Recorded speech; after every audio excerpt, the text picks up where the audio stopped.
കാനനവാസന് കാണിക്കയായി കാട്ടുവിഭവങ്ങളുമായി പിരിവ് തെറ്റിക്കാതെ കോട്ടൂർ വനത്തിലെ കാണിക്കാരെത്തി. അഗസ്ത്യാർകൂടത്തിന്റെ മടിത്തട്ടിൽ നിന്ന് മൃതശുദ്ധിയോടെ ശേഖരിച്ച കാഴ്ചദ്രവ്യങ്ങളുമായിട്ടാണ് 167 പേരടങ്ങുന്ന ഗോത്ര സംഘം സന്നിധാനത്തെത്തിയത്. പരിസ്ഥിതി സൗഹൃദ തീർത്ഥാടനത്തിന്റെ മറ്റൊരു മാതൃക കൂടിയായി ഇവരുടെ മലകയറ്റം. തലയിൽ ഇരുമുടി, കയ്യിൽ മുളങ്കുറ്റിയിൽ നിറച്ച കാട്ടുതേൻ, ഈറയിലും ചൂരലിലും മെനഞ്ഞെടുത്ത പൂജാപാത്രങ്ങൾ, കാട്ടുപൂക്കളും കരിമ്പും കാട്ടുകുന്തിരിക്കവും കദളിക്കുലകളും, കാട്ടുകൂവയുടെ ഇലയിൽ പൊതിഞ്ഞെടുത്ത വിശിഷ്ടദ്രവ്യങ്ങളുമായി അവർ തങ്ങളുടെ ഇഷ്ടമൂർത്തിയെ കാണാൻ മലകയറിയെത്തി.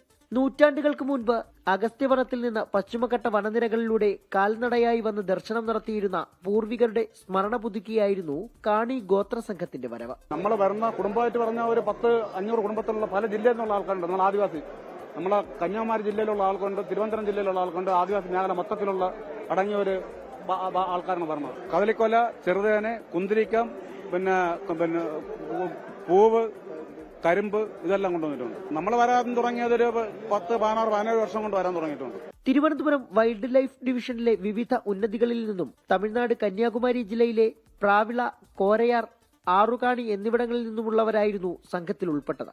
2.5 വയസ്സുകാരി കുഞ്ഞുമാളികപ്പുറം അലക്ഷ്യ മുതൽ 65-കാരി രാധമ്മ വരെ.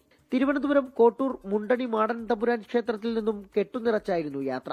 KSRTCയുടെ 3 ബസ്സുകളിലായി പമ്പയിലെത്തി. 8 മണിയോടെ സന്നിധാനത്തും 18ാം പടി ചവിട്ടി മലവിഭവങ്ങൾ മണികണ്ഠന് സമർപ്പിച്ച മനം നിറഞ്ഞവർ മലയിറങ്ങി. 24 സന്നിധാനം.